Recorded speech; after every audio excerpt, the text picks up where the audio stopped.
तो क्या हाल आप सभी की, उम्मीद करते हैं सब अच्छे होंगे, सब बड़े होंगे, अपने अपने घर पर मौज काट रहे होंगे। तो देखिए ये है F-35, दुनिया का सबसे बेस्ट एयरक्राफ्ट माना जाता है, फाइटर एयरक्राफ्ट। और ये जो है ना एक स्टेल्थ टेक्नोलॉजी से लैस है, यानी कि यहाँ पर जो इसकी जो टेक्नोलॉजी है वो ऐसी है कि भाई यहाँ पर जो है ना कोई भी रडार इसको पकड़ नहीं पाता है। यानी कि यहाँ पर अनडिटेक्टेड हुए वो दुश्मन देश की जो टेरिटरी है वहाँ पर जा सकता है और अपना जो टारगेट है उसको यहाँ पर हिट करके वापस आ सकता है और किसी को कुछ पता भी नहीं चलेगा कि यहाँ पर ये किसने किया है। तो भाई यहाँ पर जो F-35 है वो यहाँ पर दुनिया का सबसे ज़्यादा खतरनाक फाइटर जेट माना जाता है। और अगर हम यहाँ पर दूसरी तरफ देखें तो ये है S-400 ट्रायम्फ। अब देखिए यहाँ पर ये जो S-400 ट्रायम्फ है ये है रशिया का एयर डिफेंस सिस्टम है और आप इसके नाम से जान सकते हो कि ये जो S-400 है वो 400 किलोमीटर तक दूर तक का जो भी टारगेट है उसको यहाँ पर जो है ना लॉक कर सकती है और उसको यहाँ पर हिट कर सकती है। यानी कि यहाँ पर जो S-400 एयर डिफेंस सिस्टम है वो दुनिया का सबसे बेस्ट एयर डिफेंस सिस्टम माना जाता है। अब देखिए यहाँ पर ये जो S-400 है वो यहाँ पर जो है ना जो F-35 है उसको भी डिटेक्ट कर सकता है। यानी कि यहाँ पर जो F-35 है दुनिया का सबसे खतरनाक फाइटर जेट उसको भी डिटेक्ट करने में सक्षम है। तो भाई यहाँ पर ये जो दो है वो यहाँ पर जो है ना अलग अलग देशों को बेचे जाते हैं। जिसके पास F-35 होगा जो अमेरिका के जो दोस्त देश हैं, जो अमेरिका के फ्रेंडली देश है उनको ही मिल सकता है। जैसे कि यहाँ पर इजराइल के पास है, ब्रिटेन के पास है, एक दो देश और है उनके पास है। और इसके अलावा यहाँ पर जो S-400 है वो यहाँ पर जो ना रशिया के जो फ्रेंडली देश है उनको ही मिल सकता है। जैसे कि यहाँ पर इंडिया है, चाइना के पास भी F-400 है। लेकिन यहाँ पर एक ऐसा देश भी है जो यहाँ पर अमेरिका का भी फ्रेंडली देश है, रशिया के भी फ्रेंडली देश है और इनफैक्ट वो यहाँ पर एक नेटो मेंबर ही है और वो देश है यहाँ पर तुर्की के पास भी यहाँ पर S-400 है। और S-400 की वजह से यहाँ पर जो तुर्की है उसके ऊपर यहाँ पर जो है ना सैंक्शंस लग गए थे। क्योंकि यहाँ पर देखा जाए तो अब अगर यहाँ पर तुर्की के पास F-35 आ जाएगा और यहाँ पर S-400 भी उसके पास आ जाएगा तो ऐसे में यहाँ पर जो है ना जो F-35 है उसकी जो वल्नरेबिलिटी है वो सामने आ जाएगी और उसके ऊपर यहाँ पर ख़तरा हो जाएगा। तो यहाँ पर सबसे पहले तो तुर्की ने S-400 खरीदा, जिसकी वजह से यहाँ पर जो है ना अमेरिका काफ़ी ज़्यादा गुस्सा हो गया कि भाई यहाँ पर जो है ना अब तुर्की को सबक सिखाना पड़ेगा। भले से वो नेटो मेंबर है लेकिन यहाँ पर तुर्की को सबक सिखाना पड़ेगा। और ऐसे में यहाँ पर जो है ना सबसे पहले तो तुर्की को यहाँ पर F-35 प्रोग्राम से निकाल दिया गया। क्योंकि यहाँ पर देखा जाए तो तुर्की को भी यहाँ पर F-35 प्रोग्राम में शामिल किया गया था उसके डेवलपमेंट के लिए क्या क्या यहाँ पर किया जाना चाहिए। तो यहाँ पर तुर्की को F-35 के प्रोग्राम से यहाँ पर जो है ना हटाया गया कि भाई यहाँ पर जो है ना हमारे दुश्मन देश का एयर डिफेंस सिस्टम इसके पास है तो भाई यहाँ पर इसको यहाँ पर इस प्रोग्राम में रखने का कोई फ़ायदा नहीं है। और दूसरी तरफ यहाँ पर जो है ना तुर्की उसके ऊपर सैंक्शंस लगा दिए गए काटसा एक्ट के अंदर। एक वहाँ पर एक कानून है जिसमें यहाँ पर ये लिखा हुआ है कि भाई यहाँ पर अगर कोई भी अमेरिका का दुश्मन देश है और उस दुश्मन देश के साथ यहाँ पर कोई देश व्यापार करता है तो उस देश के ऊपर सैंक्शंस लगाओ। तो ऐसे में यहाँ पर जो है ना दुश्मन देश अमेरिका का कौन सा है, रशिया है, और उसके साथ व्यापार कौन कर रहा था, तुर्की कर रहा था। तो ऐसे में यहाँ पर तुर्की है उसके ऊपर सैंक्शंस लग गए थे और इन सैंक्शंस की वजह से तुर्की यहाँ पर बहुत ज़्यादा परेशान हो गया और इतना ज़्यादा परेशान हो गया है कि भाई यहाँ पर जो उसको S-400 मिले थे उसको वो इस्तेमाल ही नहीं कर पाया और ऐसे ही वो यहाँ पर पेटे पैक यहाँ पर जो है ना पूरे रैप हुए उनके स्टोर रूम में पड़े हैं और यहाँ पर उसका कोई भी इस्तेमाल नहीं हो रहा है। लेकिन अब यहाँ पर जो है ना तुर्की की तरफ से यहाँ पर ये बोला जा रहा है कि ये जो S-400 की जो बैटरीज पड़ी हुई है जो अनयूज्ड है वो यहाँ पर जो है ना तुर्की बेच देगा। और वो किसको बेचेगा, यहाँ पर मोस्ट प्रोबेबली उसका जो दोस्त देश है, फ्रेंडली देश है पाकिस्तान, उसको यहाँ पर बेच सकता है। यानी कि यहाँ पर इंडिया के पास तो S-400 है ही लेकिन अब इंडिया का जो दुश्मन है पाकिस्तान उसके पास भी S-400 हो जाएगा। जिसकी वजह से यहाँ पर जो इंडिया है उसको ये यहाँ पर कंसर्न की बात है कि भाई यहाँ पर जो है ना हमारा जो प्रोग्राम होगा, हमारा जो भी यहाँ पर जो मिशन होगा उसके लिए यहाँ पर एक बहुत बड़ा खतरा होगा S-400। क्योंकि यहाँ पर जो एयर डिफेंस सिस्टम इंडिया के पास है वही यहाँ पर पाकिस्तान के पास हो जाएगा। तो भाई यहाँ पर ये चिंता की बात होगी ना। तो आज इसके बारे में पूरी डिटेल के साथ बात करते हैं कि भाई यहाँ पर जो तुर्की है वो यहाँ पर क्यों बेचना चाहता है, क्या यहाँ पर जो पाकिस्तान है वो क्या यहाँ पर ख़रीद पाएगा या नहीं। आज इसके बारे में पूरी डिटेल के साथ बात करते हैं। लेकिन उससे पहले अगर आप चैनल पर नए हो सब्सक्राइब जरूर कर देना, वीडियो को चाहे लाइक करो डिसलाइक करो लेकिन चैनल को सब्सक्राइब जरूर कर देना। तो चलिए वीडियो का आगाज़ करते हैं।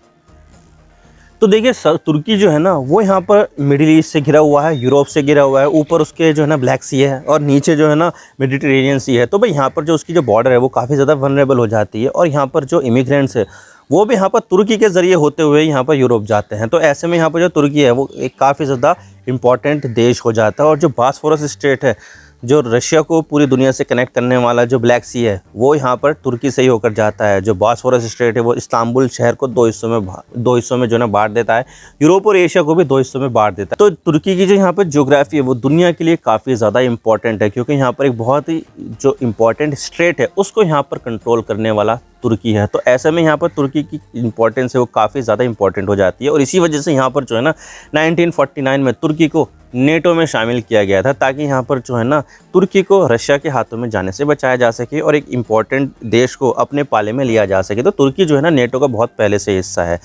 तो ऐसे में यहाँ पर जो है ना तुर्की की जो सिक्योरिटी है वो यहाँ पर नेटो की भी जिम्मेदारी हो जाती है कि भाई यहाँ पर जो तुर्की के ऊपर कुछ भी असर होगा तो भाई इसका असर नेटो पर भी होगा, और तुर्की के लिए हम यहाँ पर पूरी मदद देंगे। क्योंकि यहाँ पर नेटो का एक आर्टिकल 5 ऐसा है कि भाई यहाँ पर जब कभी भी किसी भी एक नेटो देश पर कोई दूसरा देश हमला करता है तो सारे के सारे जो नेटो देश है वो यहाँ पर जो है ना उस देश के ऊपर अटैक कर देंगे। तो भाई यहाँ पर ये जो आर्टिकल है बहुत बढ़िया है, और इसी वजह से यहाँ पर जो है बहुत सारे देश नेटो में शामिल होना चाहते हैं। अब देखिए यहाँ पर जो है ना तुर्की को एयर डिफेंस सिस्टम की ज़रूरत थी, और यहाँ पर जो है ना काफ़ी लंबे समय से जो तुर्की था वो यहाँ पर जो है ना अमेरिका से कह रहा था कि भाई यहाँ पर हमें पैट्रियट मिसाइल सिस्टम दे दो, एयर डिफेंस सिस्टम दे दो, ये दे दो। लेकिन उस समय यहाँ पर जो यूएस से था वो काफ़ी ज़्यादा रिलेक्टेंट था कि भाई हम यहाँ पर जो है ना तुर्की को ये सब हथियार क्यों देंगे, क्योंकि उस समय डोनाल्ड ट्रंप जो है ना अमेरिका के राष्ट्रपति थे, और जो तुर्की और इजराइल के जो संबंध है वो यहाँ पर इतने अच्छे थे नहीं। तो इसी वजह से यहाँ पर जो है ना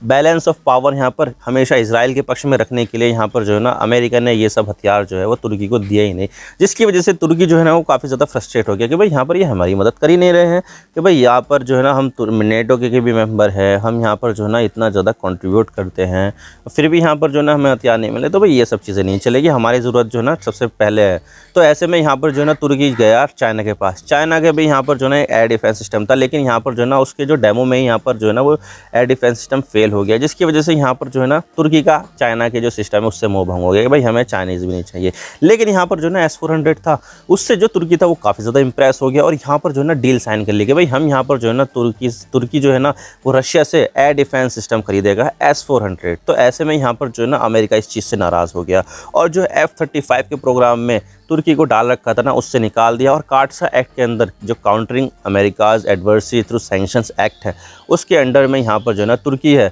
उसके ऊपर सैंक्शंस लगा दिए थे। अब देखिए कायदे से तो जो है ना इंडिया ने भी S-400 खरीदा है, लेकिन यहाँ पर जो इंडिया है वो यहाँ पर इंडिया जो अमेरिका है उसके लिए काफ़ी ज़्यादा इंपॉर्टेंट देश है, और यहाँ पर जो है ना अमेरिका काफ़ी ज़्यादा सामान जो है ना वो एक्सपोर्ट भी करता है इंडिया को, और यहाँ पर जो है ना इंडिया से काफ़ी ज़्यादा बिजनेस भी आता है। अमेरिका की बहुत सारी कंपनी इंडिया में ऑपरेट करती है। तो अगर यहाँ पर अमेरिका सैंक्शन लगा देता है इंडिया के ऊपर तो भाई यहाँ पर जो है ना अमेरिका के ऊपर बैड इंप्रेशन जाता, और हो सकता था कि यहाँ पर जो है ना इंडिया भी कुछ एक्शन ले ले अमेरिका के खिलाफ। तो उस चीज़ को जो है ना अवॉइड करने के लिए जो डोनाल्ड ट्रंप है उन्होंने यहाँ पर जो है ना इंडिया के ऊपर सैंक्शंस नहीं लगाए, जिसकी वजह से यहाँ पर जो है ना S-400 के ऊपर इंडिया तो बच गया, लेकिन यहाँ पर तुर्की लपेटे में आ गया, क्योंकि यहाँ पर जो तुर्की है उसकी इकोनॉमी भी कम है, उसकी पॉपुलेशन भी कम है, मार्केट भी जो है ना कोई खास इतना बड़ा है नहीं। तो ऐसे में यहाँ पर जो है ना तुर्की के ऊपर तो सैंक्शंस लगा दिए, लेकिन यहाँ पर जो है ना इंडिया के ऊपर सैंक्शंस नहीं लगाए। और उसके अलावा यहाँ पर जो डोनाल्ड ट्रंप है उनकी जो दुश्मनी है वो चाइना के साथ बहुत थी, क्योंकि यहाँ पर जो है ना चाइना के साथ उनके ट्रेड वॉर चलता था। तो ऐसे में यहाँ पर जो है ना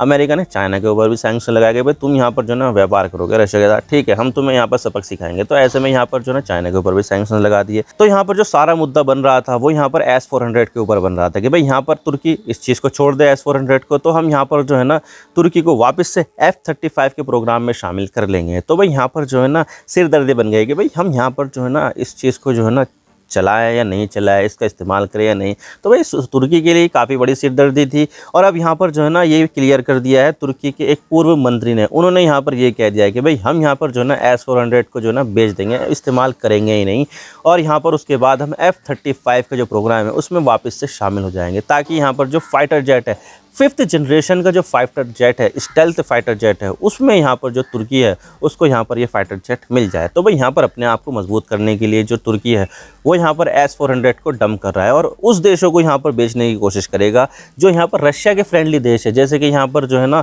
चाइना है, इंडिया है, और अब यहाँ पर थोड़ा थोड़ा जो है ना पाकिस्तान भी रशिया का फ्रेंडली होता जा रहा है, क्योंकि यहाँ पर चाइना के जो संबंध है वो पाकिस्तान के साथ बहुत बढ़िया है और चाइना के संबंध रशिया के साथ भी बहुत बढ़िया है। तो जो पाकिस्तान है वो यहाँ पर रशिया और चाइना के जो संबंध है उसका फ़ायदा उठाकर यहाँ पर रशिया के साथ दोस्ती कर रहा है। तो भाई यहाँ पर जो पाकिस्तान है उसकी दोस्ती यहाँ पर जो ना रशिया के साथ बहुत ही बढ़िया होती जा रही है। तो ऐसे में यहाँ पर जो है ना तुर्की इस चीज़ को भी देख रहा है, और यहाँ पर जो तुर्की और पाकिस्तान के जो संबंध है बहुत ही बढ़िया संबंध है, यहाँ पर भाई भाई वाला रिश्ता है। तो ऐसे में यहाँ पर जो तुर्की है वो हो सकता है कि जो S-400 है वो यहाँ पर पाकिस्तान को बेच दे। लेकिन मसला सारा यहाँ पर ये आता है कि भाई इस चीज़ को लेकर जो पाकिस्तान है वो पेमेंट कैसे करेगा। क्या यहाँ पर जो पाकिस्तान है वो यहाँ पर उधारी मिलेगा, या फिर जो है ना EMI मिलेगा, या फिर जो है ना कोई दूसरा जो है ना बजट में कटौती करके यहाँ पर जो है ना उसका जो पैसा है वो यहाँ पर S-400 खरीदने में लगाएगा। क्योंकि देखा जाए तो पाकिस्तान की जो फाइनेंशियल कंडीशन ऐसी है कि भाई यहाँ पर वो इतने बड़े बड़े जो प्रोजेक्ट है वो यहाँ पर करने के काबिल बिल्कुल भी नहीं है, और ऊपर से यहाँ पर जो है ना IMF से जो है ना बेल आउट पैकेज की बात होती रहती है। तो भाई IMF जो है ना ऐसे पैसे नहीं देती है किसी भी देश को, यहाँ पर जो है ना पॉलिसी में चेंजेस करने पड़ते हैं उस देश को, ताकि यहाँ पर जो है ना जो टैक्स स्ट्रक्चर है वो यहाँ पर सुधर सके और जो पैसे हासिल करने की जो है ना रिकवरी करने की जो प्रोबेबिलिटी है वो यहाँ पर हाई हो सके। तो भाई IMF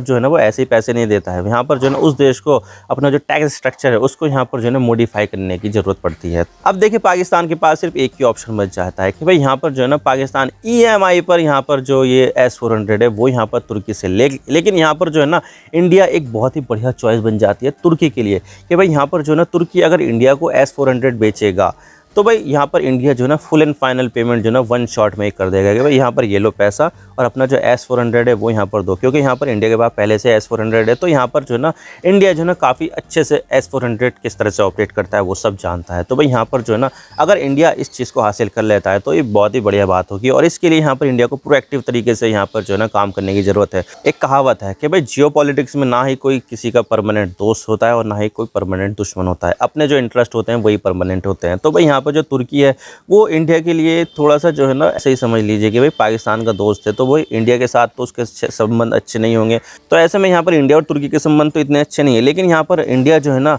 इस चीज़ को अपने इंटरेस्ट को प्रोटेक्ट करने के लिए S-400 जो है ना खरीद भी सकता है, क्योंकि यहाँ पर जो है ना तुर्की जो है ना इनको ऐसे ही औने पौने नाम में दे देगा। डिस्काउंट जो होगा यहाँ पर 70-80%, 90% तक हो सकता है। तो भाई यहाँ पर जो है ना भारत के लिए एक बहुत ही बढ़िया अपॉर्चुनिटी है। भारत यहाँ पर 1 टाइम में पेमेंट कर दे और यहाँ पर जो तुर्की के जितने भी S-400 है वो यहाँ पर खरीद ले। अब देखिए यहाँ पर जो इंडिया है उसने यहाँ पर रशिया से भी जो है ना डील फाइनल कर रखी है कि भाई यहाँ पर जो है ना रशिया जो है S-400 जो मिसाइल डिफेंस सिस्टम है वो यहाँ पर इंडिया को बेचेगा। तो जिसमें से कुछ तो इंडिया के पास आ गए हैं, लेकिन अभी भी कुछ जो है ना बाकी है आना। लेकिन यहाँ पर रशिया जो है वो यूक्रेन के साथ युद्ध में है, तो ऐसे में यहाँ पर उसका जो प्रोडक्शन है वो यहाँ कहाँ पर इफेक्ट हुआ है। तो ऐसे में यहाँ पर जो रशिया है वो यहाँ पर डिले कर रहा है कि भाई यहाँ पर जो S-400 है वो हम अभी तुम्हें बाद में देंगे, अभी हमारे पास जो है ना खुद की ज़रूरत के लिए जो है ना हथियार कम पड़ रहे हैं। तो भाई यहाँ पर जो है ना इंडिया को तो जो रशिया है उससे कम काफ़ी देरी से मिल रहे हैं S-400, लेकिन यहाँ पर अगर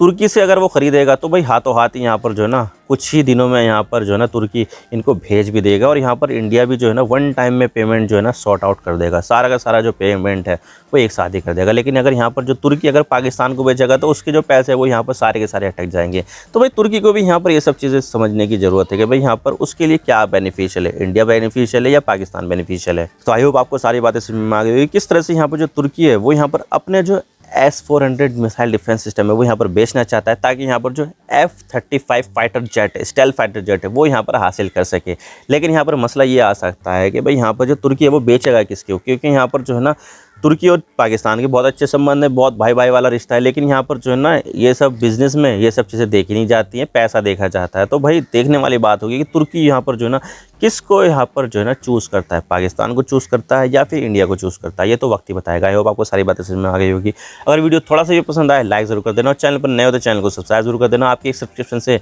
हमें आगे कंटेंट बनाने की मोटिवेशन मिलती है। Thank you for watching, I really appreciate your precious time. God bless you all. Now signing off.